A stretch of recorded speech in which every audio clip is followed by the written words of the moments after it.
Hi, my name is Trisha, and I am the Vice President of the nonprofit Casey Book Beat. We aim to connect readers with local literary talent, fostering a deeper appreciation for the stories that shape our community. Through this catalog and our local events, we want to provide a platform for authors, bookstores, and publishers to reach a wider audience and strengthen their presence in Kansas City. We have so many amazing events coming up in the year 2025. We have our Writers' Workshop in January. We have a children's book fair in April and so many more, including our Casey Lit and Libations in May and November. Love to see you. So, welcome back, guys. This is Sarah. And I'm Erika. And we are Living Understaffed, the podcast about not having enough hands or hours and when your best just isn't very good. Also today, I feel like we say it every time we record, but like I woke up at 6:30 because I had to pee because I'm old. But like I came back to bed, couldn't sleep, so I started editing some shit and I started doing some things. And then I'm like, all right, I'm gonna like nap before we record. And then I start thinking about today. Have to record.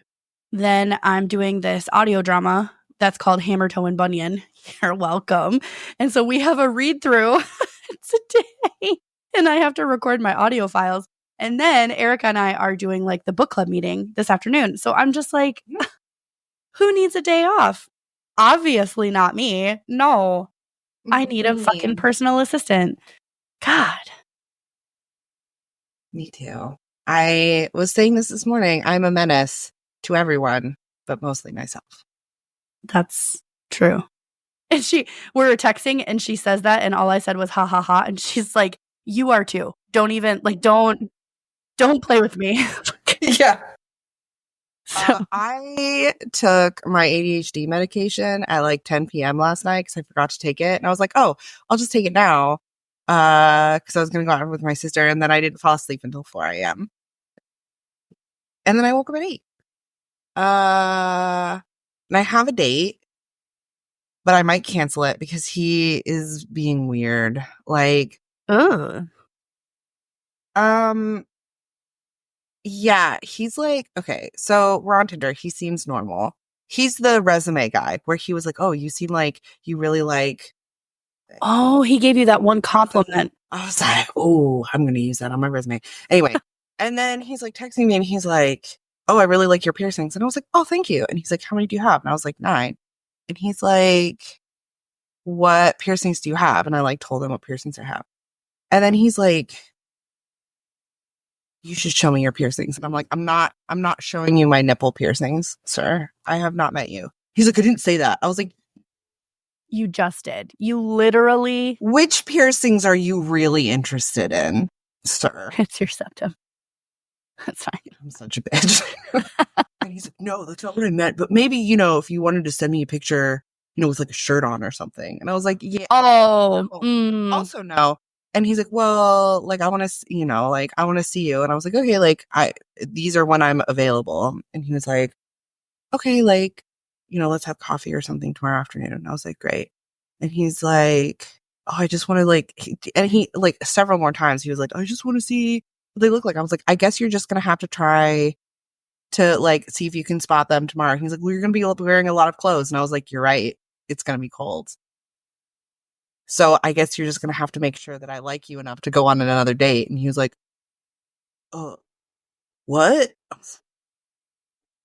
And then he's like, have you ever thought about getting your belly button pierced? And I was like, no, I don't want to.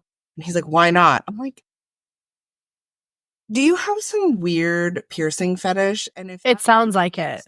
It sounds like it. Why are you like, I haven't even met you and I already feel objectified. I'm not interested. I feel like we're just not doing that. I feel like this is just the time to cut that loose. Yeah, just get your own toy or whatever and you can give her as many piercings as you want. You can play with them as you see fit. Yeah. Except he's going to turn that into a voodoo doll and then there's going to be weird things happening. We can't. Oh, I'm sure. It's awkward. And those things are going to be just him pawing at my tits the entire time. Or your feet. I mean, if he's a foot dude. Feet. Oh, foot. Yeah, there's a different foot guy. I am the amount of time I have had people request, especially since I dance as a hobby. I don't know if you're aware of this, but dancing is horrible for your feet. Awful. Because they're like calloused and like you're always like I have broken my toe and like I'm sure I'm like it's not cute ever. Like, some people are into that, dude. I know. Some people are into it. That happened to me. I think that happened to me last year. I got like real hot and heavy with this dude. And there was one night that things were great in the sack. Like things were going very, very well. And he put my toes in his mouth. And I immediately was like, what are you doing? What are you doing? And he got like red in the face and he's like, oh, I was just feeling it in the moment. And I'm like, don't. See, if you're it's fine if you're into that. And I'm like fresh out of the shower, fine. Like live your best life. But just don't be weird about it. Don't be weird about it. Don't be like, this literally happened to me recently. This guy was like, will you send me a video of your feet saying my name? And I was like, no, full stop, like no context. I was like, no. He's like, oh, why? I'm like, why would I do that? And then later he's like, no, it's totally fine. And I was like, okay. And then later he's like, can you still send me a video of your feet not saying anything? I was like, no, if you want it so bad, like, I don't. If you're going to be weird, live your best life. But like, if I'm going to be objectified, pay me for it. So then at least we know. We have a mutual understanding. Yeah. Correct. Yeah. I do have an appreciation for a guy who likes like my nails to be done and like having a pedicure. I have an appreciation for that because that's my self-care. Thank you so much. So like for someone to be like, oh, your nails look really good. Thank you. But not to be like, send me a video and say my name. Like, yeah, no. Like, it's very strange. Actually, I think also maybe, I don't know if it's just that they're not used to me just being more like no nonsense, or if they like, just because sometimes they don't understand. And I think it's just because maybe it's just because they're men, or maybe it's just because they're dumb, but they're like, what? But I think it's also women, at least in my opinion, women are coming into their era of standing on their own 2 fucking feet. And so I think they're also used to women not objecting to that and just being like, okay, that's fucking weird, but I'll do it. You know what I mean? So like, I think there's also it's probably a combination. Let's just probably. Yeah. Like it, like, so my sister is the one who's currently living here with me. She's a lot younger than me, and she's I'm cute. She's adorable. And she's also like younger. So like a lot of guys just like flock to her, which get it, girl. But it hasn't happened quite yet, but it definitely has happened before where like a guy will like try to dance with her or something, and she's like, nah. And then he'll like come over to me and be like, hey. And I'm like, absolutely not. No. No. They're like, what? Like, oh, I'm sorry. Am I supposed to be grateful that I was your second choice? No. Also, what makes you think I want you? Like, that's just like taken for granted. Yeah, not in Fayetteville, where it's like the ratio is like 3-1. I'm like, I have men serenading me in my DMs. Thank you very much. No, thank you. I will take the number of the guy that I've been eye fucking for 2 hours, who's 6'5", who gives me his number as he leaves the establishment. Thank you. Thank you. Man, who's brave enough to ask for my number? Correct.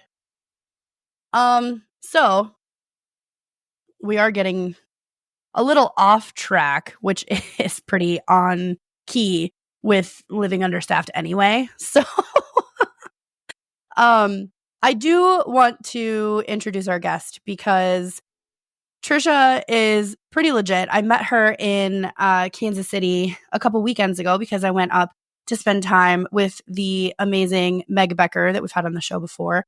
Meg and I have been friends for a couple of years now, and there was a Book Beat event, right? That's what it's called, Book Beat. I just want to make sure, Casey, okay. So there was the fall Casey Book Beat event that Meg got invited to kind of at the last minute. And so she, I was going to be in town the same weekend. She's like, bitch, you're coming with me. That's fine with me. I've been her PA at events before. So I'm like, that's totally fine. I got you. You just have to walk me through the pay system again, because it's been a minute since I went to Michigan with her on her last event. So I'm like, all right, let's do this. So probably about a third of the way through the night, Trisha comes over because her best friend works with Meg at her job in Kansas City. And so this is the first time that they're meeting. This is the first time I'm meeting Trisha. And we're all just kind of talking. And it comes out that I'm co-host of a podcast. And Trisha was like, oh, I have been wanting to talk to somebody about the shit going on in my life and how I've been understaffed for a hot minute. So I was like, all right. And we had a conversation and we just started texting, and it was like, that's it. Like, you're coming on the show. So Trisha is actually the owner of Sunfox Books in Kansas City, and then recently has become the vice president of KC Bookbeat. And I am fucking here for it. So Trisha, hello. Welcome to Living Understaffed. Hello. Thank you. So, I mean, you've listened to the show a little bit. One of the things that we talk about is just kind of like recently, how have you felt understaffed, like you yourself? I'm gonna trauma dump. Oh, we love that. We're here for it. Let's trauma bond. Yes, absolutely. It's like a sleepover. It's fine. So, long story short, October 17th, my husband had brain surgery. After he passed out back in February, smashed his face on the ground, dropped his Dutch press, which was also tragic. Very sad. And so we had to spend, how nothing happens quickly in medical care, except on Grey's Anatomy. Mm-hmm. Yes, 100%. So he had McDreamy take a tumor out of his brain in October. So that was October 17th, and Casey Lit and Libations was November 9th. And so the last month I have spent working my full-time job, doing my Sunfox Books stuff, doing all the social media that comes with all of that, helping Stacey with the founder of KC Bookbeat, helping her with Lit and Libations, taking care of our 6-year-old, and then also having my own chronic illness. So the last month has just felt like I'm an insane person. You know what I mean? Yeah, I know what you mean. I'm fine, but also I'm on the verge of a mental breakdown. I'm a badass, but how much longer can I go? Yes. That's kind of where I am, because then now we're getting into the holiday season, and I want to give my kid, he's 6, he's still at that cute fun age, and I want to give him the best memories, the best feelings. And my biggest thing is I didn't want him to feel my stress and my anxiety and sleep deprivation through all of this. I'm trying to get my kid to come into adulthood as least traumatized as you possibly can. Just traumatized enough to be funny, but not so traumatized that he needs therapy. Exactly. So it's been a juggle, because my husband, he's still recovering from brain surgery, so he can't really do a whole lot, and he's been so good and he's amazing, but I'm stop trying to pick up shit, stop picking that up, stop trying to do shit. It's monitoring another toddler almost. Yeah. And then I work at a grocery store, and it's the holiday season, and people are just not a vibe. 10 thumbs down. Yeah. Yes. Yeah, would not recommend. This is why I shop online. Just go pick it up. See you later. I can't stand that shit. Can I stock my dairy department remotely? Yeah. That would be great. Absolutely. I mean, I don't know how you do that, but that's not for us to decide. We We don't need to figure that out. Yeah, that's fine. Ideas. Oh, Oh, hi. What's his Elrond. name? Elrond. That makes me Is it so happy. Elrond? Or Huh? a different Elrond? It's from Lord of the Rings. Oh. Oh. First of all, Erika, I'm in love with you right now. Thank you for pulling out that Scientology. Oh my God. She said it and I was like, yeah. But my first thought was, I was like, oh my God, I love Elrond. And then she goes, oh, you mean L. Ron Hubbard? Oh, God. If I wasn't in love with you before, I am for sure now. You can be here, but you can't be a menace. I love the tail in the face. It's fucking hilarious. I had this conversation with my sister. So she moved here recently, and we're in the process. I'm in the process of moving / getting it. It's a whole thing. Anyway, she's here, and we're like moving in together. And anyway, long story short, she's like, "Oh, it's like, how do you like, navigate like talking to men?" And I'm like, it's nice being in a situation now at the age that I am now that like they have to treat me better than my best friends, and they have to treat me better than my sister. And they set a really high bar. So I'm like, are you going to make me dinner? Because my sister will. So are you going to like, if I live with her, I have twice the wardrobe because we're the same size and we have the same size of shoes. Like, what do you bring to the table, sir? 100%. We had a whole episode about that, actually.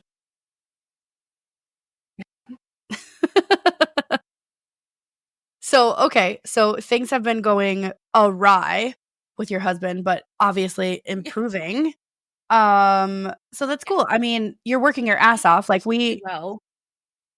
suspiciously, I would be suspicious too. Like, hold on, what's gonna happen next? Like, I'm waiting for the other shoe to drop.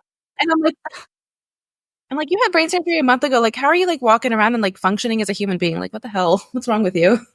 Yeah. You're clearly a superhero. I don't even know. I know. Right? Yeah. Also, Sarah did tell me about Casey Bookbeat and what was it? Sun Fox Books. Can you explain to me and also our listeners more about that? The Sun Fox Books. Mm-hmm. Mm-hmm. Like what made you start that? Like, what is it? Like everything. What made me start it? Dissatisfaction with corporate America and capitalism. Aren't we all? I'm here for it. No, I know. I mean, I had like that dream as like a little girl, like I'm gonna live in Bell's Library and like Fox Society. Like, I mean, not 10-year-old me, but you know what I mean. Like, oh, absolutely, yeah. If I could just have been with like my animals and my books, I would have been like a happy camper. And so that's that thought that like the female experience of every so often you float in your brain, like I'm going to open a bookstore / coffee shop / plant store / like cat sanctuary, whatever. Yes, and it's like the literal dream. I would. Yes. So earlier this year, I was like, my job is fine. I don't hate it. It's okay. But like, it's just a job. And unfortunately, I'm a big dreamer. Yay, Pisces. Gemini too, buddy. So, yes. So I finally was just like, I'm just going to put out feelers. So I started like posting in like Facebook groups about like vendor Facebook groups or bookseller Facebook groups. Like, I can't afford a brick and mortar store. Like, that's not doable.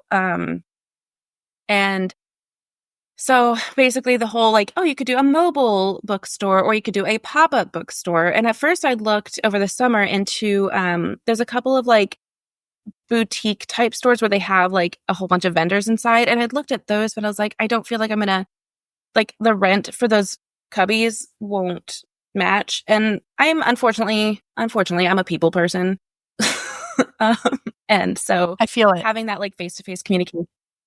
I'm like, could I not be extroverted? Like, I don't want to be, but it is. And so, Stacy saw me like posting in one of the vendors. And again, she's the founder of Casey Bookbeat. And there was a few other people too, who like were like, oh my gosh, you should do a pop-up bookstore. And I'm like, what the hell is that? And so then I literally just started going to thrift stores and finding like a whole bunch of secondhand books that were like in still good condition and stuff. Cause I'm poor, like we're broke. It's fine. Yeah. Aren't we all? So basically my first event was in August. And what that looked like is Main Street Coffee in Independence, Missouri. That has such like a special place in my heart for like the last decade. So I really wanted my first event to be there. And so I set up, it was just like a bunch of random crap that I had like pulled together like you do for your first event. But hell yeah. I had like, a table and a rack and like something else. And I sold some new books. I was able to get some books that were new. So I just sold a whole bunch of new books, some used books, and a whole bunch of kids' books. And then I had like a big bargain bin basically filled with Anne Rice vampire books, which was great. Love those. And those were like $3. And I sold out. I nearly pooped my pants because this was the first event that I'd ever done in my whole life. I didn't know what I was doing. And I made the Facebook event like a month or so before. And I had like, I think it showed like 900 people saying they were interested. And I was like, please don't all show up. Yeah. Like, I don't have enough. I don't have enough. Yeah. Yeah, like I can't help everybody. But and it was also the Friday afternoon right before school started. And the coffee shop, they do like vendor events there, like I think every Saturday or so. And so they were like, we want to give you a realistic idea. Like some vendors don't do very well, some do really well. And I was like, it's fine. I'm just here for funsies. And I got off work early, so bonus. But hell yeah. I basically created Love this that for you. bookstore in like a corner of the coffee shop. But yeah, I made like $700 on my very first event. That's phenomenal. And and then from there, I talked about this with Stacy recently. I'm like, how did you adopt me? Like, how did you find me? But yeah, we just, it's just things. Sometimes you just like trip and fall into a friendship, and that's kind of how it worked. And I made a TikTok a while ago about how like I loved selling my books. Like I love selling and doing the bookstore thing. Cause now what I do at my pop-ups is I also have a local author come with me and set up a booth for themselves. I love that. I love that so much. I'm successful. I want other people to be successful. Like the only reason I want to have like so many followers on TikTok is so that way when I do a review of an indie author, they like become bestseller, like yes. I want everybody to be successful. Yeah. And then Stacy kind of saw me talking about that on TikTok and she's like, girl, that's literally what I'm doing with Casey Bookbeat. Come join the party. And I was like, woo. So Sunfox Books is still like my outreach kind of thing where I get to be in front of the community and talk to people and meet new authors and new readers and stuff and be like, hey, do you know all these cool events? Because there's so many other events going on too in the city. And I just want everybody to read books and be happy. It's the best thing. This is also why we do indie authors for the book club. Like, because that was the same thing with that's how Erika and I actually met, is because of a book club, of a local book club when she was still in Missouri. And so doing indie authors was something that I really wanted to do because those people, like, they're only making so much money. And just like you, just like me, just like Erika, like we have dreams and we have ambitions, but we can't meet those ambitions without working our full-time job right now. So we have to work the full-time job and still take care of business, but then we're still doing all these other great, amazing, ambitious things. And so I love having that aspect of Sunfox Books too, because for the podcast, like we've had indie authors on the show already, and we have other people that are interested in being on the show that are indie authors. So that's like, it's everything. Yes. Yeah. They put their heart and blood into it. And I'm actually I've spent the last 2-ish years writing my own fantasy novel too. And I'm like, this is terrifying. Like, I cannot imagine like being published and then putting yourself in front of people. And like, I don't want anybody, like all these local authors, I'm like, you're my friends. Like whether you like it or not, we're friends now. And so correct. I don't want you to launch your new book and have 0 sales. Like I want people to believe in themselves. So Megan and I actually met at a writers conference in Springfield, Missouri. That's how we met. And we like bonded instantly. One of the workshops that we went to, there was one lady who, she's she's trying to be pragmatic in the information that she's giving out, and she's trying to be real with us and like very much, very transparent, where she's like, I just want you guys to know that there's, X number of people who publish their own book every year. Every year there's, well, let's just say 100,000 people that publish their own book. I don't think it's that high, but we're going to pretend.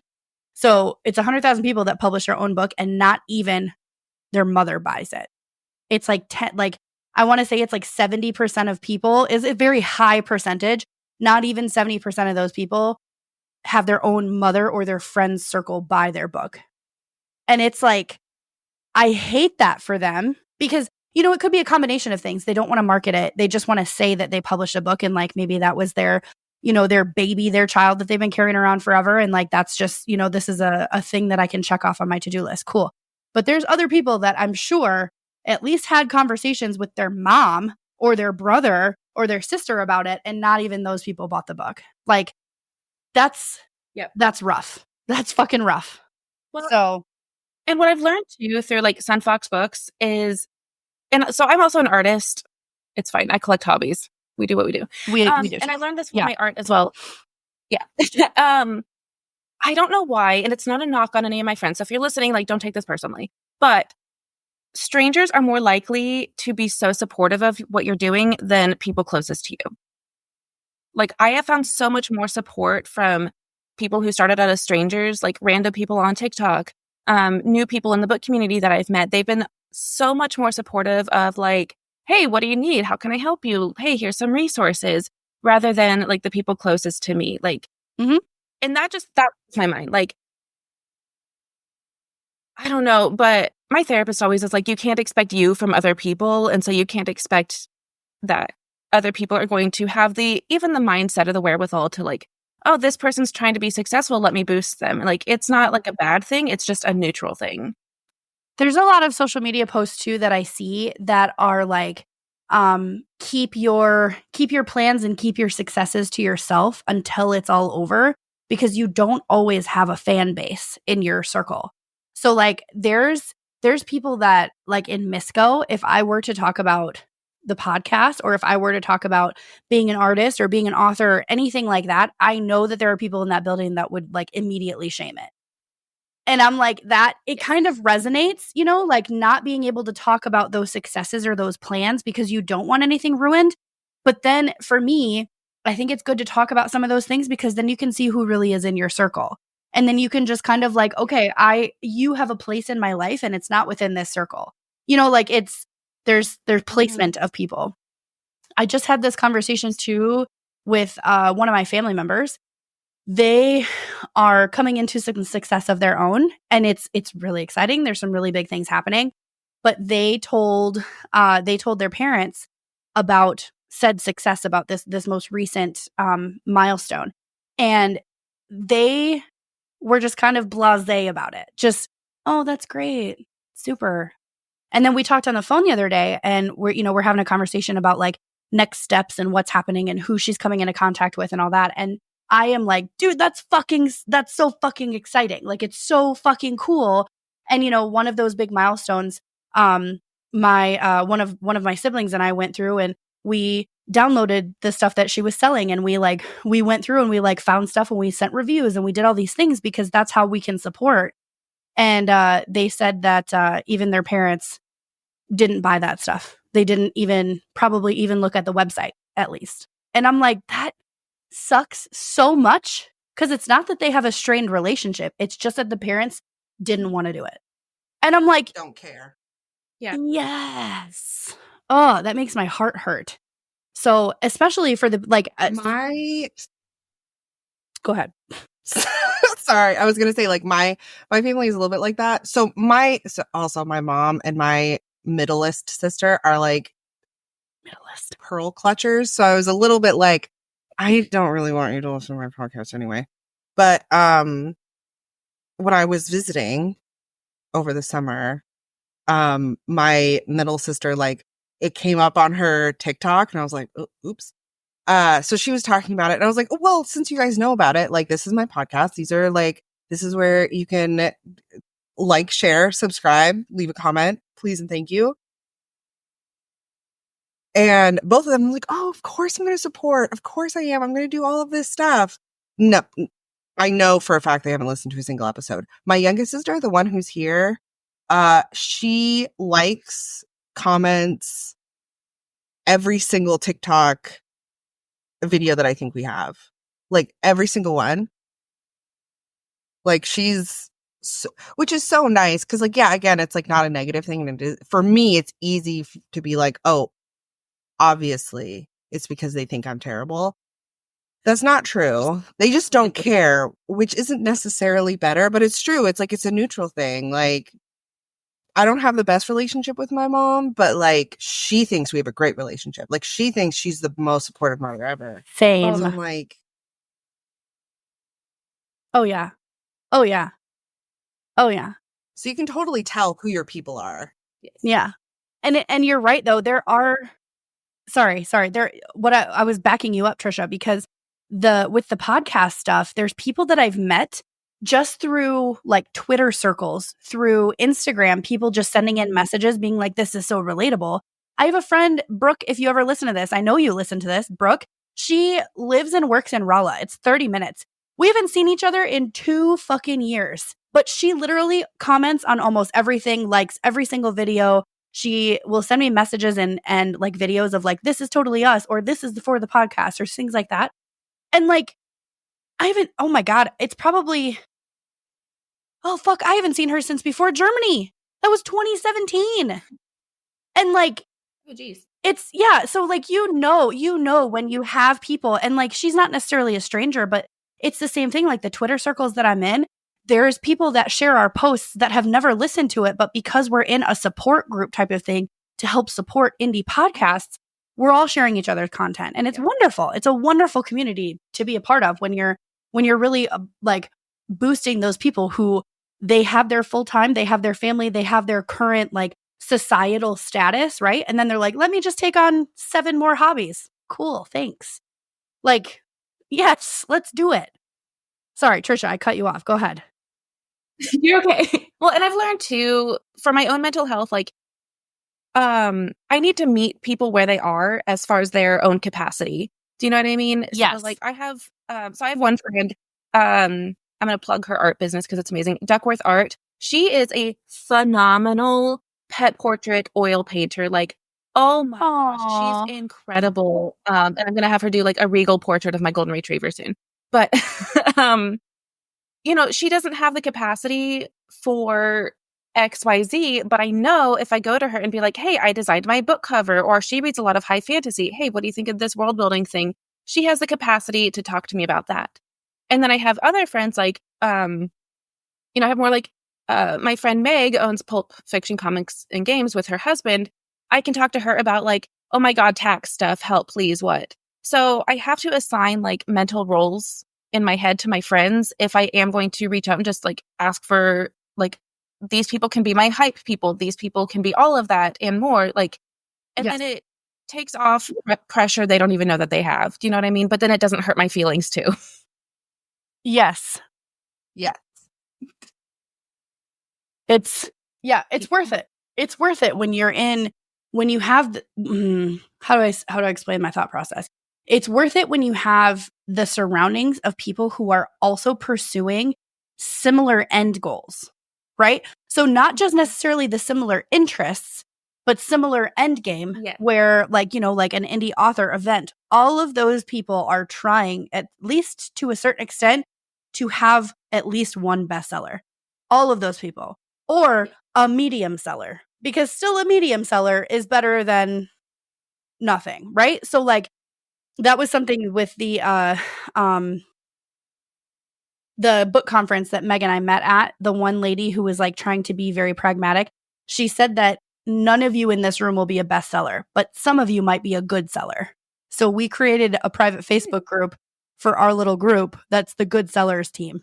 And it's like, fuck you, lady. Like one of us is going to do it, you know?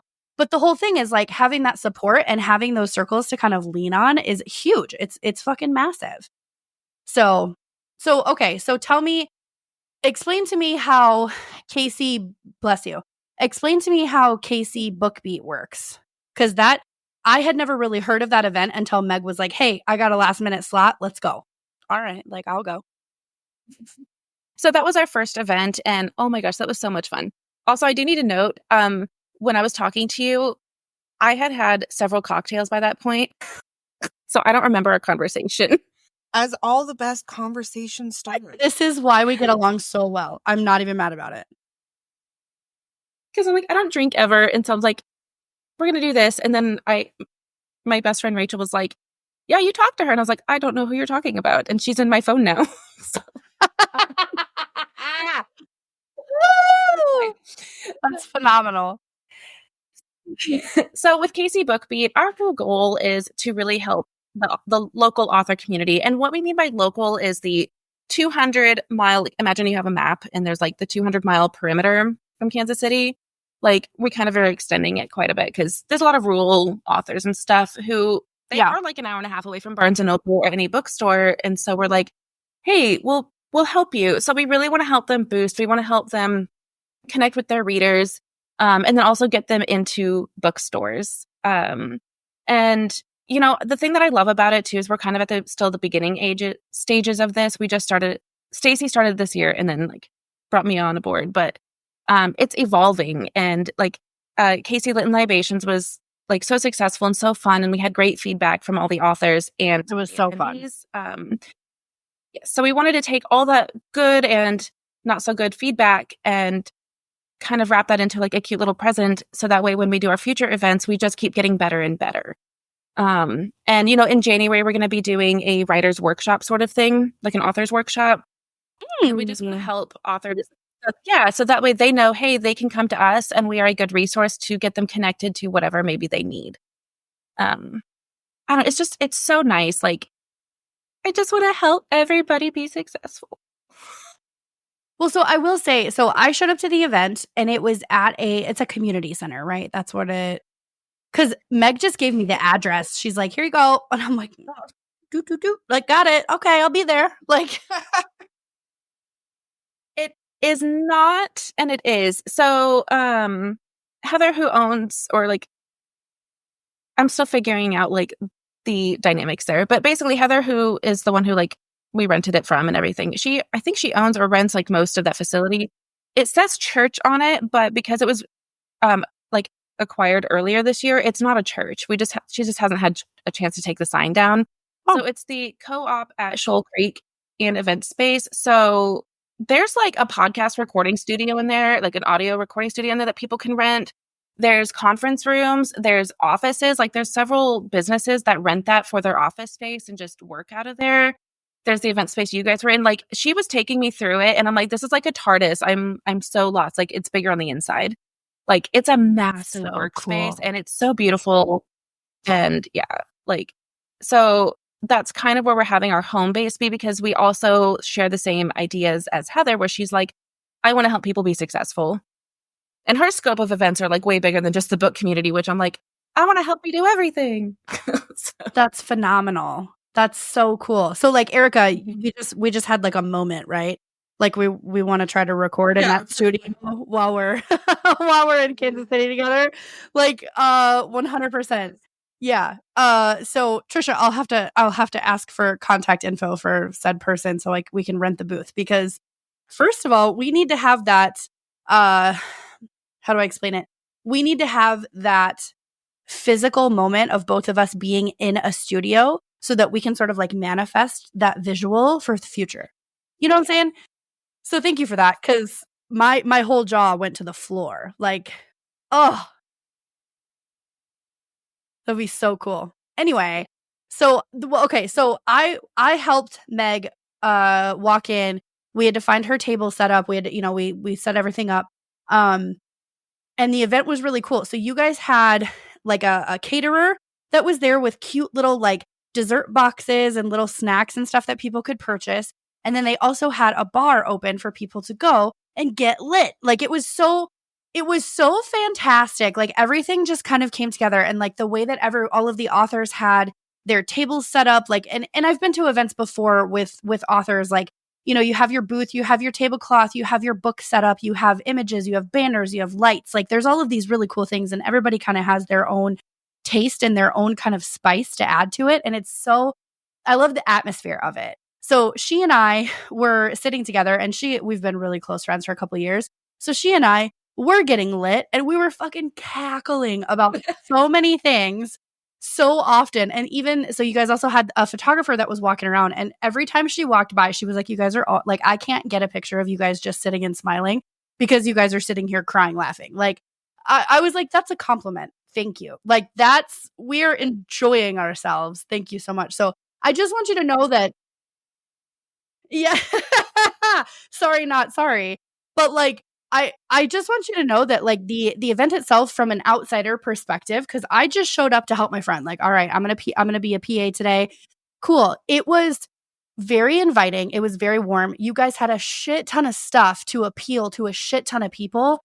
And like I just think it is so cool because some of the book events that I've been to have been specific to specific genres, right? And so I've been to romance conventions, and I've been to one of the fantasy conventions in Iowa, and like there's a couple of those things that it's very specific, like genre specific. And this, because it had so much, I really loved it because not only do I read romance and I read fantasy, but also I will read the paranormal, and I will read the psychological thriller, and I will read all of these things. And there are people out there that they're very specific in what they read. I'm not one of those people. And so I really loved having, now my bank account does not love having all of those things because she is currently upset with me. But like, I really, it was very warm and inviting. I just want you to know, like, I'm also boosting you up too, because I wouldn't say all of these nice things about something that I really didn't enjoy. Do you know what I mean? Like, I'm not going to be that person. So, Yeah, you're not blowing smoke on mine. yeah. Yeah, that was kind of one of the big things that Stacey and I really wanted to nurture, is like, we wanted a good vibe, because I don't remember like specifics of a lot of events that I go to, but I remember how it made me feel. Correct. You know what I mean? Yeah, absolutely. Absolutely. And so, because like outside we did have a food truck that was there, and we had like a photo booth truck, which I think went over really well, but I think we'll do better in May because it won't be dark by like 5:00. Also correct. Yeah. Which can I say it on the episode? So about going to the show, can I say it that you invited us? Oh yeah. Okay. Yeah. So oh yeah. Secret. So one of the really cool things, like, Trisha doesn't remember our conversation at the event, but after the event, she so sweetly and politely texts me like, "Hey girl," you know, like it was very nice. So we got talking and all that jazz, and she asked me if we would be interested in having a slot for the show in May. And I was like, 1,000%, you know, like, and initially she said for our next event. Yeah. And so initially she said for our next event, and I was like, oh fuck, like, we're not going to be ready for something in January, February. Like, we're not going to be ready. It's too overwhelming, you know, like, no. And she goes, oh, it's in May. And I'm like, Yeah. Oh, yes, please. Yes, we will. We have time. So Erika and I have already like started talking about table decorations. We've already started talking about like merch that we can order ahead to like have to sell to people, which I love this project because it is fairly inexpensive, and it's something that's helping also to keep me out of trouble a little bit. But like it is very much a creative outlet for me, and I'm kind of kicking myself in the ass right now because I'm still behind in editing. Like the episode for this coming week is not at all uploaded and ready to go, and I'm like, it's fine. I live the epitome of the understaffed life, so I'm just like, it's fine. I also have a date today, so I'm like, priorities. It's fine.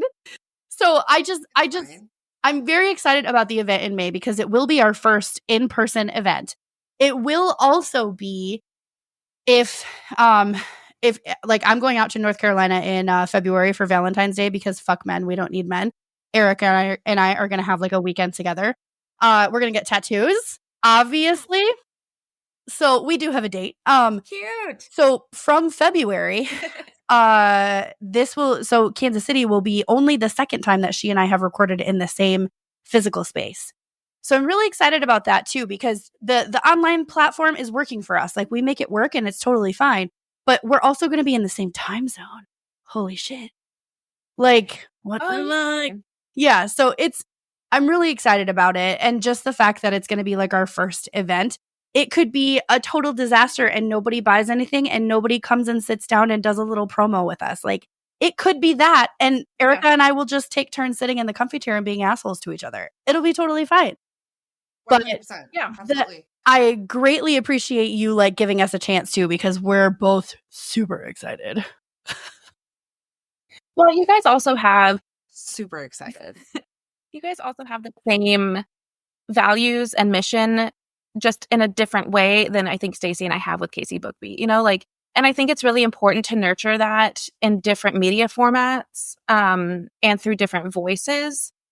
And so when I heard you talk about, like, I forgot which podcast. I've been listening to everything from you guys, and now I don't remember. It's like a fever dream. But yes, just listening to you guys so much talk about, like, you know, your own struggles and like your own like gripes about like humanity and whatnot too. I'm like, you know what? These are like real, raw human beings. And I feel like so many people only show like the good side of life.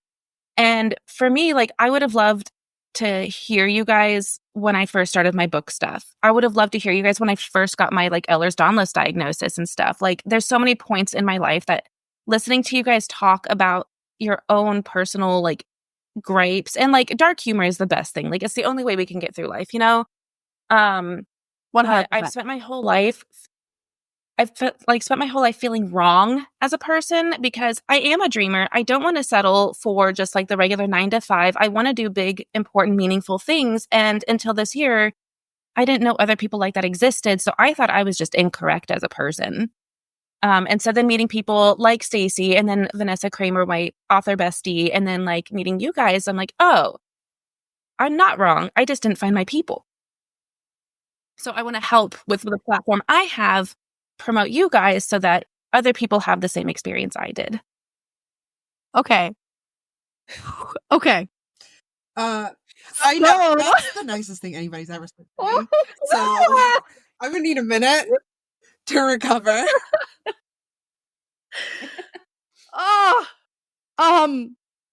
Okay, so we can put the spotlight back on you. Can you back up to the diagnosis? Because I can't handle any more compliments. I'm gonna break down. What is this diagnosis? Like, what are you, because you said it, that didn't even compute to my brain. So what? Yeah, I don't know what that is. So it's really fun whenever you have one diagnosis, it comes with like a whole slew of other things, like it's asshole little friends. You're such an asshole. Yeah, it's really fun. Okay. So I have something called Ehlers-Danlos. I got the genetic testing for it. There's a version of it where you don't need genetic testing, but I went through KU and all that fun stuff. So basically, my body doesn't process collagen properly, which is like a building block of your whole body. So imagine, the way my rheumatologist described it is, imagine here's the ingredients for an apple pie, and here's like the recipe for an apple pie, and you make like a meat pie. Like, it just doesn't, like, my body's like, I don't know what the fuck to do with this, so I'm not gonna like do anything. So that comes along with something called mast cell activation syndrome, to where my body will just randomly like have histamine like dumps. And so like when I was a personal trainer, it was a problem. I didn't know what it was, but I couldn't work out I couldn't do cardio because my body would have a histamine reaction. And my body would be like covered in itchy hives. Certain foods caused me to have like digestive issues. And then I also have POTS, but I actually blame COVID for that because that's like a heart issue. And then I have a heart aneurysm too, but like that's fine. that's its own fun thing.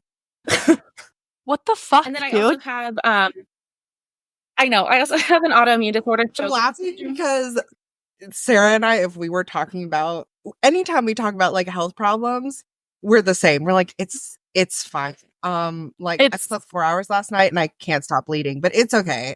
I'm dying a little bit, but we're all good. Yeah. Like, it's fine. Walking pneumonia, but here I am. It's all good.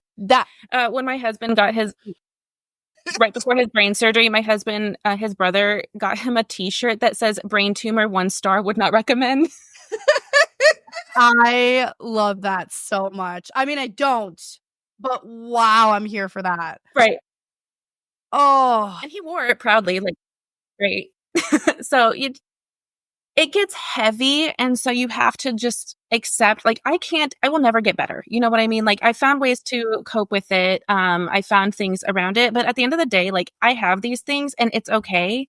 I just have to the road to acceptance was a long one, because I went from being a personal trainer and in school to be a physical therapist, had my beautiful baby boy 6 years ago, and then my body was like, "Fuck you, you can't even lift a dumbbell," and so then I've just been, like, rewriting my whole self for the last 5 years. So that's been fun. But, that's Yeah. brutal. luckily, a lot of people in the bookish world are also, like, chronically ill, so yay! Solidarity.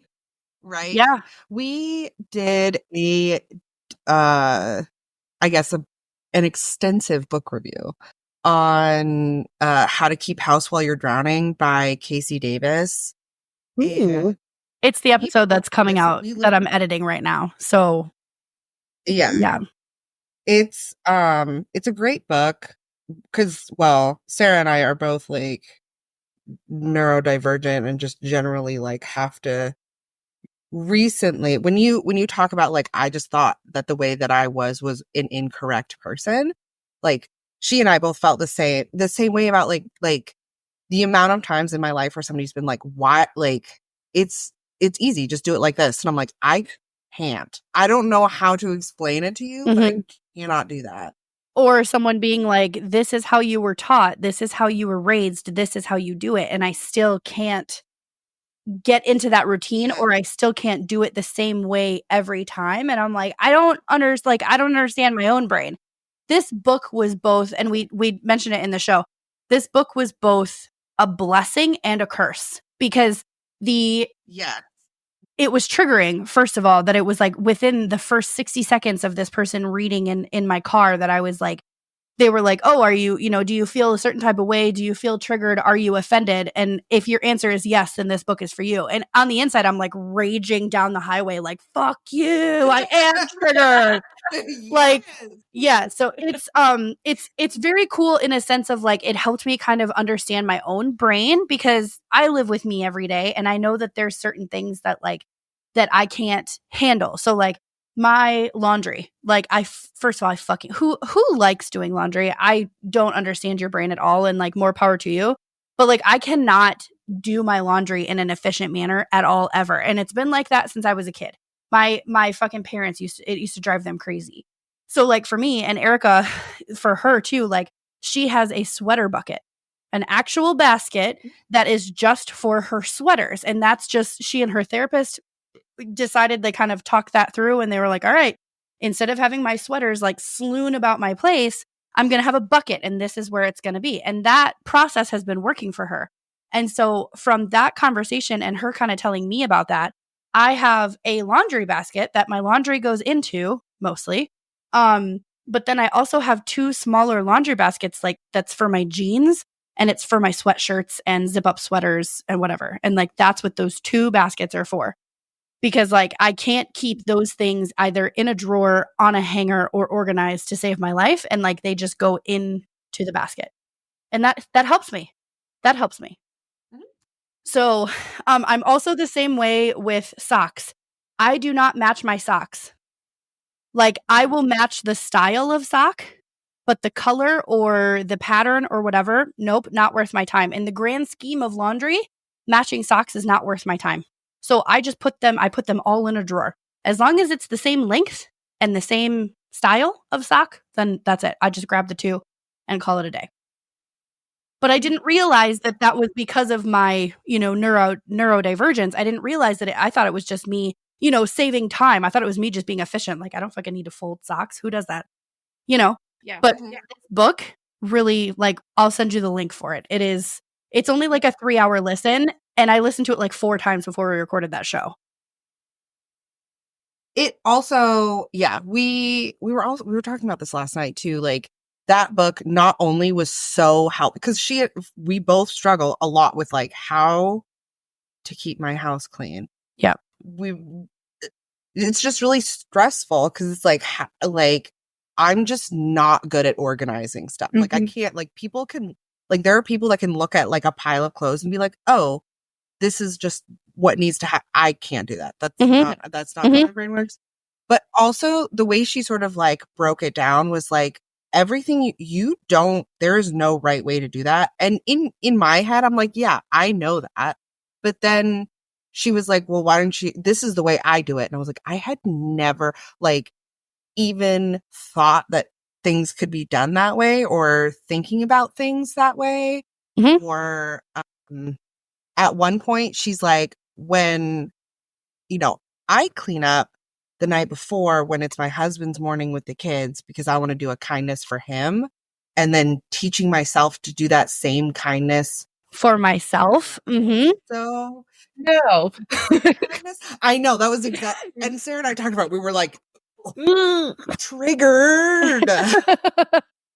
And that also in the book, it's in the context of like cleaning and like keeping your house and doing your chores and stuff. But for me, it's like all the other things that are outside of that. So, I'm like, are you struggling with this thing or whatever? Like, there are more unhinged ways to think about this problem that you haven't thought of, and just giving yourself the permission to do that, I guess, which has helped me a lot. Like, does it necessarily make the decision process easier? No, but it makes me feel less like there's something wrong with me and more that I just don't understand how my brain needs to tackle the problem, which took me a really long time. Like, it took us both and a lot of therapy to like get to the point where we are now, where we're not like, wow, I'm just an incorrect person. Yes. I'm just a piece of shit. Cool. Yeah. I'm defective. If my brain just worked the way everybody else's brain worked, then I would not have this problem. I think there's also a certain level of like for me, I have a lot of drive and ambition, but I also really have a hard time being bored. Like, if I'm bored, that's when I get like, not necessarily like self-destructive, but I just do like, that's why I'm going to go on Amazon and I'm going to order like $200 worth of things I don't need. Or I'm going to like go to McDonald's at 2 a.m. because I'm just so like, I need some sort of like how debilitating being bored is for me. Yeah. It's like, why can't you just like just sit down and relax? And I'm like, I can't do that. It makes me like, I'm talking about it now and I'm like, yeah, it makes me super anxious, where I'm like, okay, I could be doing something. So like one thing where Erika and I, and you're obviously the same way, but like really ambitious, we like our jobs. So like she and I both have admin jobs, and we work hours outside of our 40-hour work week that we're not supposed to. We do it all the time. So the one really negative thing with my job is that they gave me I have a desktop at work, but they also authorized me to have a laptop to travel with. I bring that bitch home. So when I wake up at 2 a.m. and I'm super fucking anxious and I can't get back to sleep, I get on the work computer and get some shit done, which is not what you're supposed to do. Like, you're obviously like, that's, you have to have a break. But for me, if I'm super anxious, and I do this a lot, where I either stay up way too late because I can't fall asleep because my anxiety is just at fucking 300%. Or I wake up at 3 a.m. and I cannot get back to sleep because my heart rate is going so fast for no fucking reason. So for me, I'm like, I have to fill that space, or I will go on Amazon and buy a bunch of shit. We talked about this on the show. I did this like 4 months ago, that I spent like $600 on Temu. That I was like, whatever. You got a lot of stuff. Yeah, I did. It was like fucking Christmas in July. It was bananas. Yeah. So like I need to figure out how not to do that. And like, obviously some people are like, you need to see a therapist. I'm seeing one. You need to be medicated. I'm medicated. Like, but there's still, and I have to, that whole like self-talk thing too has to be somewhat better. And whole, long story long is that this book really, really helped me to stop thinking of not stop, but to start the process of stopping entirely, hopefully, of thinking that I'm just a piece of shit, that I just am a shit human being, that at 34 years old, I can't keep my house clean. That's not exactly true. It's just not the way that other people would keep their house clean. Mm-hmm. Yes. And also having somebody else be like you, what you said earlier is everyone presents the like acceptable part of their life, like the pretty part of their life, and not any of the like, this is bullshit that I have to deal with all the time, because we all, like, every single day you wake up and you have a certain level of bullshit that you have to wade through. And I think it's important to talk about that stuff, because especially, I mean, for us, we have, just in general, like everybody, but especially as women, like it is more difficult for us to be like, I'm unwell. And I'm still like, and I'm here and I'm doing it and I'm not okay because all of this other shit is happening. Yeah. And it's so hard and it's so stressful, and I'm still doing it. I'm still doing everything, but it's really difficult and I'm not having a good time. Mm-hmm. And I think there's a lot, at least for me, like younger Erika, when I was first starting in my career, there was a lot of, I'm like, I'm having such a hard time with all of this stuff, and I don't know what I'm doing, and I don't feel like I'm qualified for this, and I'm doing all this stuff and it's super hard. And I look back and I realize that I was doing just fine, and I was putting in a lot of effort and I was working really hard to, get to where I am now. But if I had somebody, or even if I had literally anybody in my life that was like, no, it sucks for everyone. We're all just doing our best. Yes. I think that would be easier for me to get through it. Like I wouldn't have felt so isolated. Like, and that's the thing that I've noticed, especially doing like all the book stuff, is when you first start out, like, the road to success is paved with embarrassment and isolation. And that is one thing people don't know. It is so embarrassing how many times I failed at things. Like, failed at things publicly. I don't care about failing personally. Like, to me, I'm like, okay, I learn more from my failures than I do my successes. So I'm fine with that. But I'm a people pleaser. So I care about other people's perceptions of me. And so I'm like, oh, my family, like, they don't think this. Like, my parents are great, but like my family thinks, in my mind, oh, there's my like stupid sister or my stupid daughter trying a business endeavor, and it not working out for this, that, or the other. She's failing again. And like, nobody else thinks that way, to be honest. But I think that way. So I'm sitting here like all the time. Like, when I started this book stuff, I'm like, is this just another thing I'm going to try? And then when I get bored, I self-sabotage because I overthink. Oh, yes. Like, ooh, let me ruminate on this possible outcome until I hate myself, and then I don't want to do it anymore, or I like emotionally explode on a person who's like involved in this, and then they're like, whoa, you're crazy, go away, please. Or not even involved at all, and they're just there in the moment. Yes, been there. Yeah, they're just an innocent bystander. Yes, like there's been so many times with Stacy where I'm like, I'm having this thing, and she's like, what are you doing? I'm like, I don't know. She's like, you're fine, everything's fine. I'm like, and then I'm like, what do you mean everything's fine? I know. And then I'm like, in my head, I'm like, oh my God, she hates me now. She thinks I'm like going to fly off the handle, and I'm like spiraling. And then like 10 minutes later, I'm like, okay, I'm fine. Yeah. But it's like, yeah, talk about this. When Erika and I came up with this idea, they had moved to North Carolina like 6 months before. I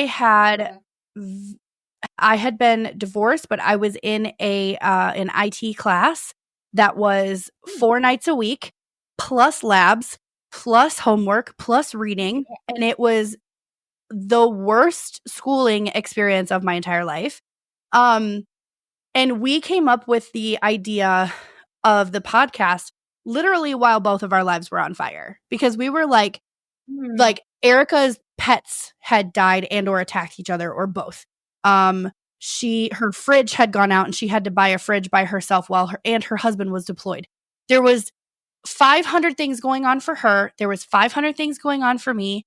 Well, the heat in my house went out and was out for a couple of weeks. And so like, there was just so much. And we were both like, man, you remember those like memes where it's like, we ourselves are understaffed at this time. And I don't remember who said it, but one of us was like, yeah, it's because we're living understaffed. And I was like, we should start a podcast. Hey. Are you saying that we should add something to our plates? Yes, I am saying that.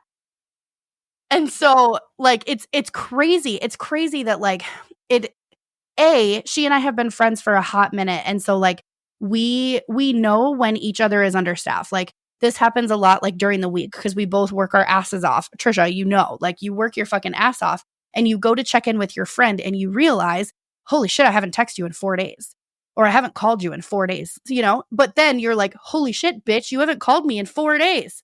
Like, are you okay? Like, hold on. So like it's crazy because the understaffed and this is part of it too, where it's the societal norm, at least for Americans, the way that I see it is that we are living understaffed and everyone's okay with it. Like just, okay, we're understaffed. Okay, find another job so that you can figure it out. Okay, cool. We'll figure, you know, like we'll get there. Or we're just not going to get groceries this week because we can't. You know, like I feel like I don't know if it's like the state of society that we're in, or it's just like the current mindset that we have that's like socially acceptable. I don't know, but no, we're not fucking alone. We're not alone in that neurodivergence. We're not alone in like thinking that we're just fucking insane and that we're the only person out there that's struggling. We're fucking not. And that's like, yeah, that's the whole reason we're here, you know? Oh, yep. It's hard. When like I grew up military kid, woohoo, Air Force brat. And, you know, I was fortunate that both my parents were in the Air Force for a long time, like growing up. But because of that, like I grew up with this perception of them, like our house always looked like Better Homes and Gardens ready, like clean, tidy, organized. Yep. Now I'm not wondering, like, do my parents have OCD? Because I have OCD. So I'm like, maybe they're just OCD in that way. I didn't get that flavor of OCD. But, and so like now, like my level of cleanliness because of my chronic illness, I'm like, I can't maintain a house that level. But like, I don't know, like I just look back at the 90s in like a sepia toned filter all the time. yes. Same. And I'm just like, we're never going to get that back. And I've accepted that. Like, that's okay. But what is the key to getting something of that back to where like, I know that my kid is going to grow up and have like a good life kind of thing. Although he's a white male, so like he'll be okay.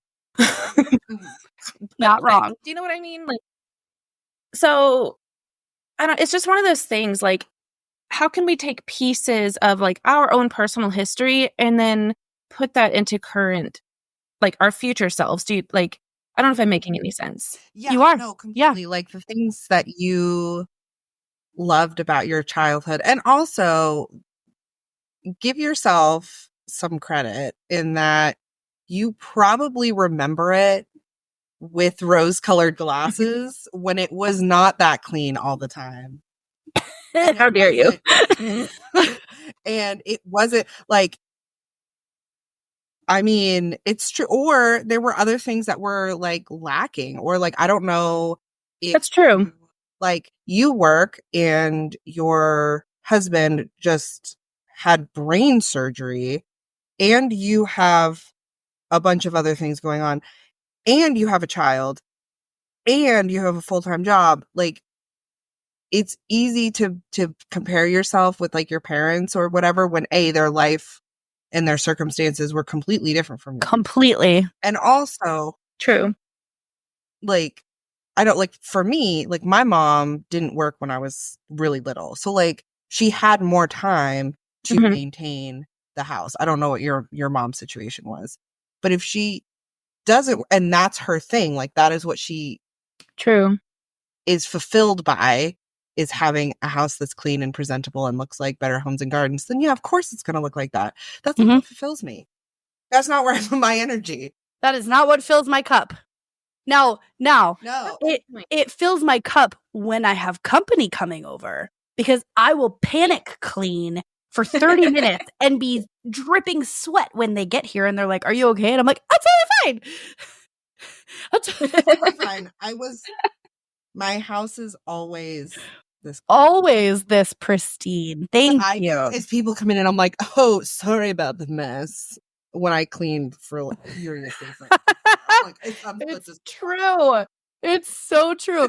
So I had a date a few weeks ago that came to the house and I text my roommate and I was like, "Don't go in the laundry room," because I was like, I had worked like a 12-hour day and I threw everything in the laundry room. I'm like, "It has a door. It'll shut. It's fine." And so then I came in here and I like vacuumed and I changed my sheets and I like made my bed and everything. Like I made the area presentable, right? But like it'll never actually look like that in real life.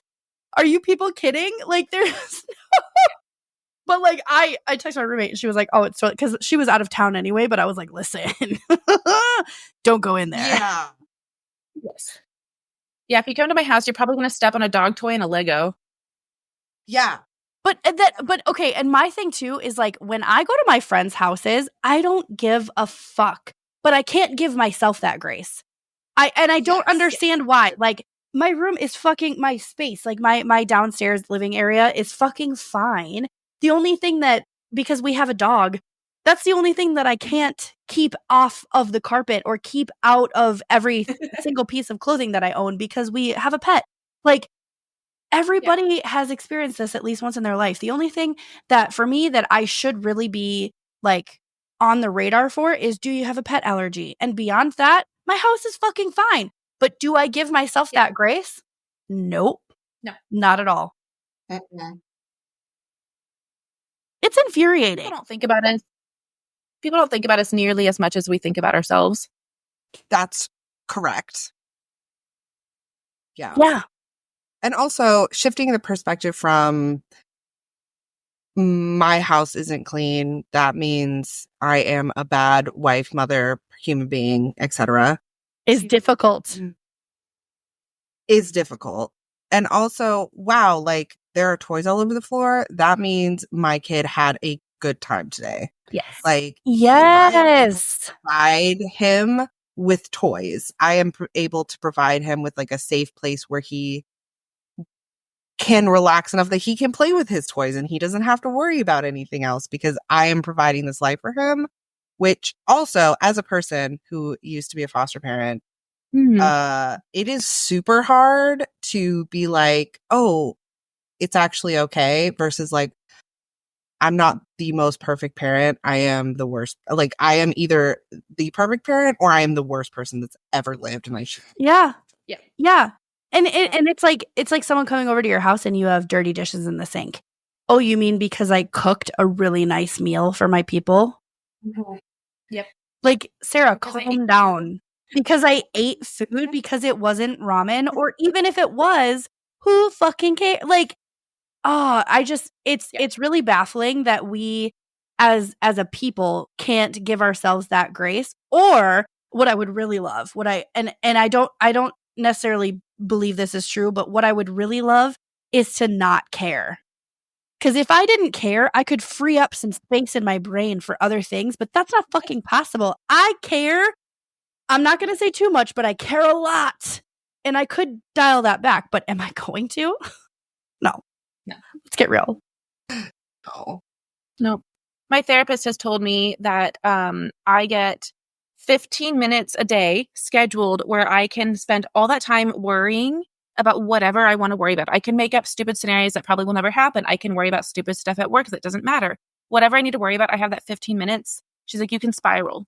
And then after that, that is your allotted worry time for that day. If later on in the day, you're like, oh my God, but what if, nope, I can't worry about that because I already did. And she's like, it's going to help work that muscle. Because I was like, that doesn't seem realistic. Like, what are you talking about? I need like a good hour of spiraling. Yeah. Way more time than 15 minutes. Exercise. So that way later, you're like, it's more of like a personal like accountability mental exercise to where you're like, oh, wait, I've already worried about this. There's no need to worry about it a second time. Rather than like, I have a worry pot. Do you know what I'm saying? That accountability there. Yes. I refer to my worry time as my morning rant, where I just sit in bed and I'm like, wow, I should be getting up. And then I just think of all the things that I should be doing and I'm not. Yes. I have to be to work at 7 in the morning, so like there's no worry time. Boo. There's getting dressed and then going to Starbucks and then going to work. Yeah. See, mornings, It's non-negotiable. wow. Mornings is like my zen time because my job is so heavily customer service with my students and my staff. Not my staff, but my department. And it's I get up pretty early in the morning and have like a short workout, shower, get ready, get dressed, whatever. And then I'm actually to work roughly 45 minutes to an hour early because that time is no staff and no students at all. And like that's my make myself a cup of coffee, turn on the computer, listen to music really loud or whatever audiobook I'm listening to.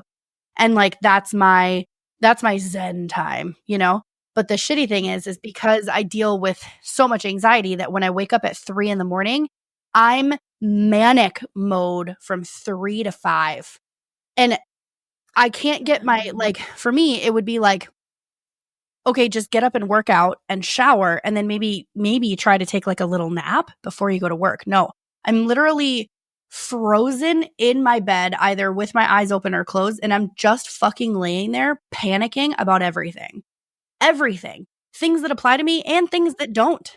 Like literally everything. And then when my actual alarm goes off, I'm like, oh, well, time to be done panicking. I have to work out. Like that's what the hell? What is wrong with my brain? What the fuck? Like, it's the most frustrating thing on the planet. God, but I will say, like, go ahead. Oh, I was just going to say, like, my flavor of ADHD, like, I do have anxiety, but I struggle a lot with, like, motivation. Like, I have such a hard time, like, starting tasks. It's very, very difficult for me. So mornings are very hard. Because it's like, okay, like, get out of bed. And I'm like, but I don't want to. I am the worst about like, okay, like I need to do this thing. And I'm like, but I really don't want to do it. I just really don't want to.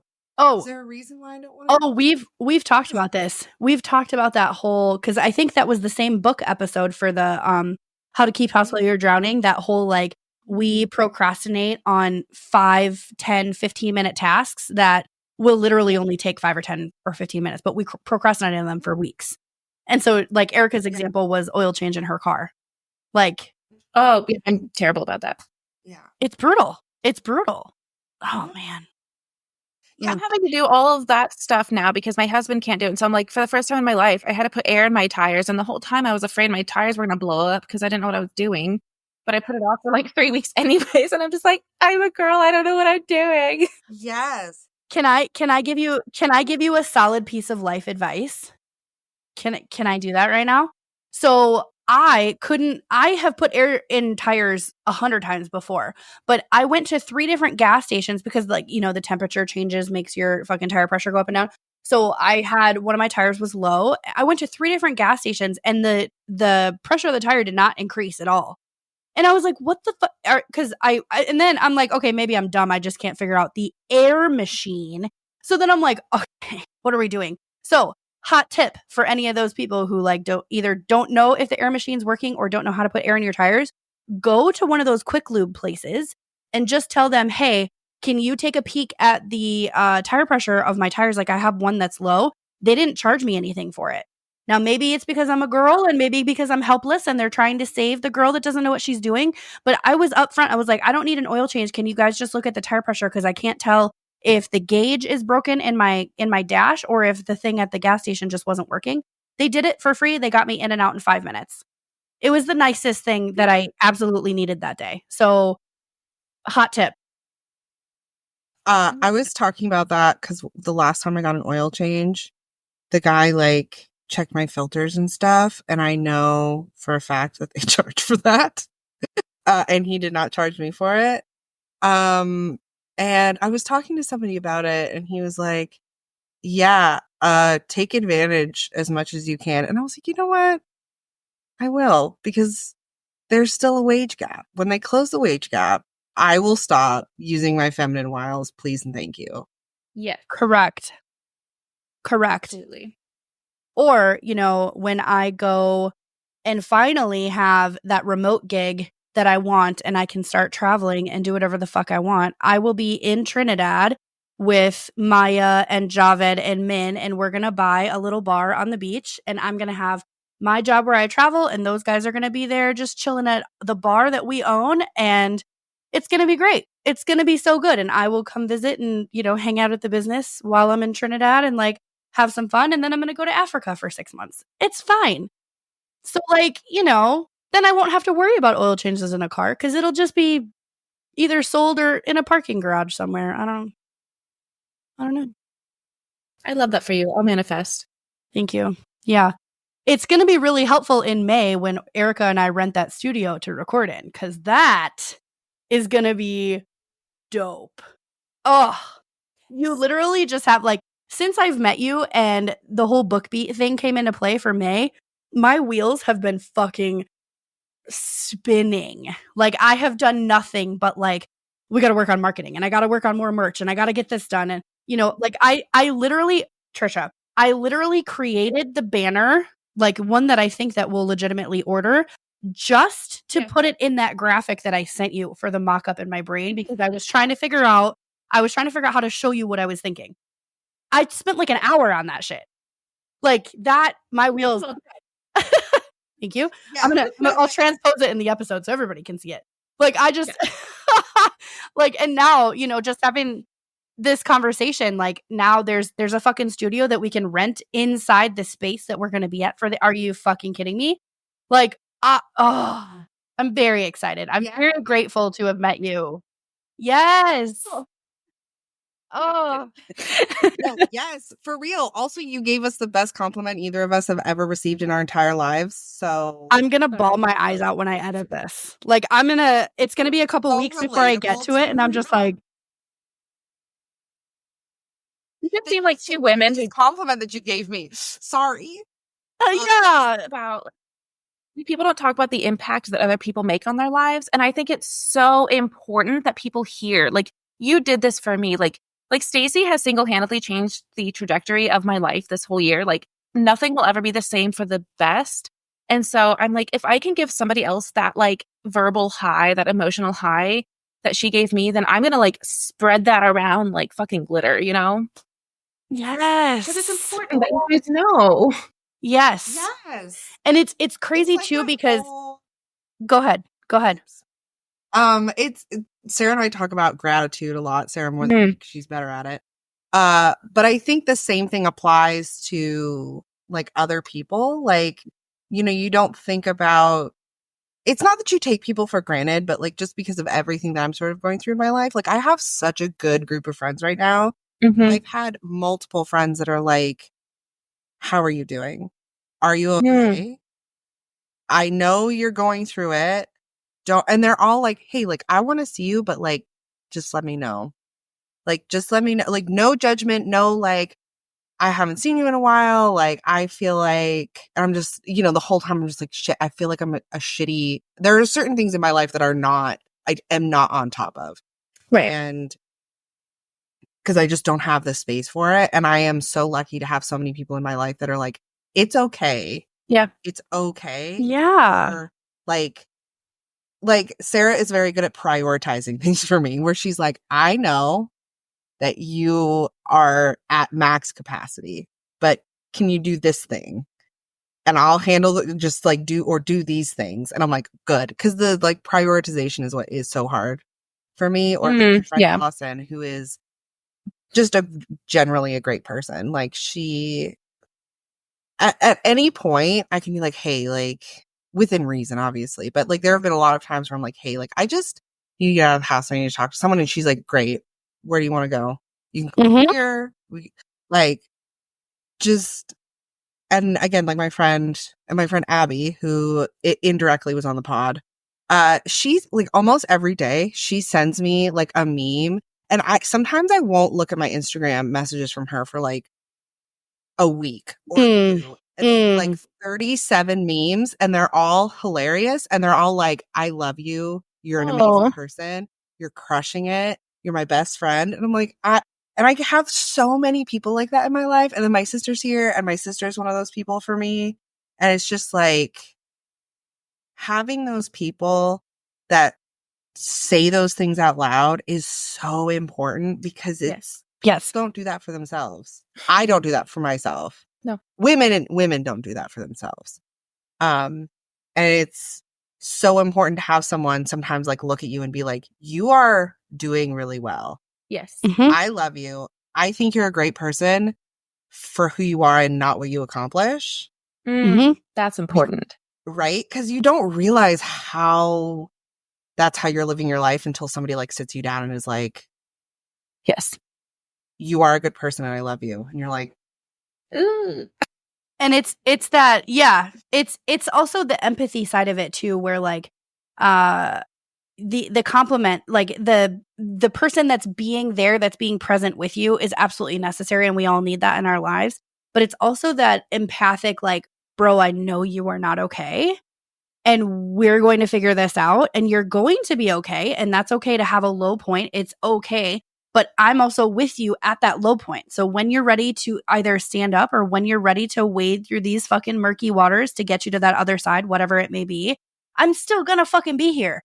So like I also think that those, like, the people that are doing those things and saying those things and kind of standing there, whether they're in the shadows or they're across the country or they're at your workspace, those people are so important. And like we could talk about that forever. We could literally talk about that forever. Yeah.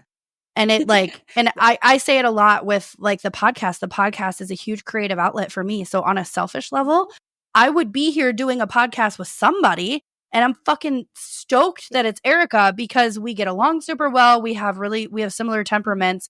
We have similar likes and dislikes, but like the fact that we are crushing it despite being understaffed is everything. Like it's so important, and I'm so grateful for it. Absolutely. And that's like how I felt with Lit and Libations. Like, I love the event. Like, it was great. I'm like, oh my God, that was amazing. Like, what a high. And then the next day, I had so many messages from so many of the authors and people that attended. And they were just like, hey, that was really great. I appreciated that you did this. I love that you guys did this. This was amazing. And I'm just like, oh, and it deflates the imposter syndrome balloon. Yes. Yeah.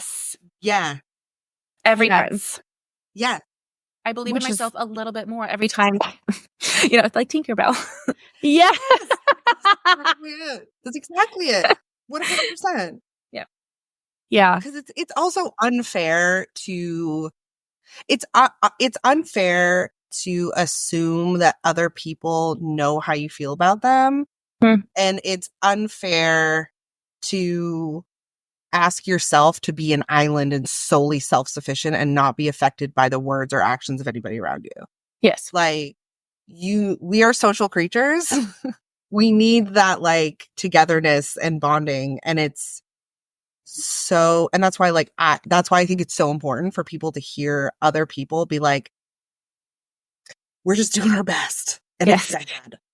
So, like, we are just barely like hanging on to our sanity by a thread. Mm-hmm.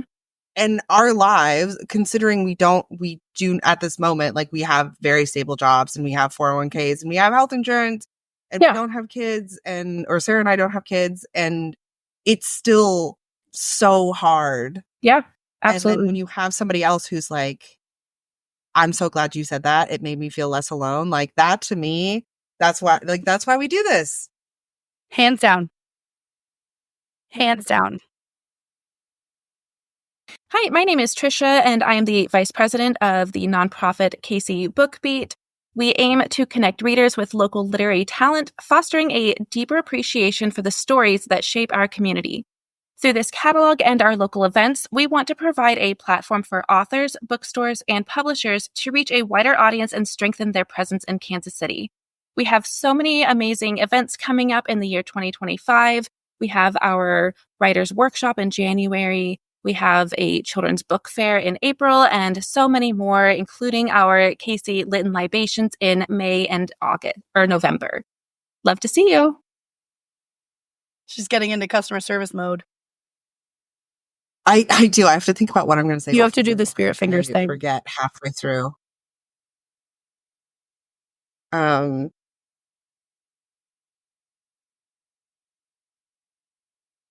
2, 1, go. Thank you so much for listening. We really appreciate you being on and listening this far. Thank you so much, Trisha, for coming on the podcast and being an absolute delight, and for telling us all about Casey Bookbeat and Sunfox Books. Also really excited. We will have links to all of that stuff in the show notes as well. We love you so much. Thank you. Thank you so much for coming on, and thank you for giving us the best compliment we've ever received. And we are genuinely so excited to have you on, and we're so excited to see you in May, and for giving us the opportunity to like really do something that we are both genuinely super, super interested in, and giving us an excuse to be together in person because we suck at that. And thank you everyone for listening. Remember to like and subscribe and leave a review, and we have merch. It's still before Christmas. Be sure to buy a You're Welcome shirt to give it to your weird conservative uncle, just as a favor to us, please. Remember to join our Discord for the December book discussion. That book is going to be Sprinkles and Sea Serpents by Danielle Garrett. Again, that will be on our link tree in the show notes and all of that stuff. Remember to like and subscribe and send everything to everybody you think will like it, and leave a review. And we love you so much, and without you, we'd be potting into the void. Let's talk about merch. I'll cut it together. It's fine. I'll just cut it together. It's already a shit show. It's fine. All right. The good thing about our show is that it can be good for the plot and the brand. That's true. It's part of our lore.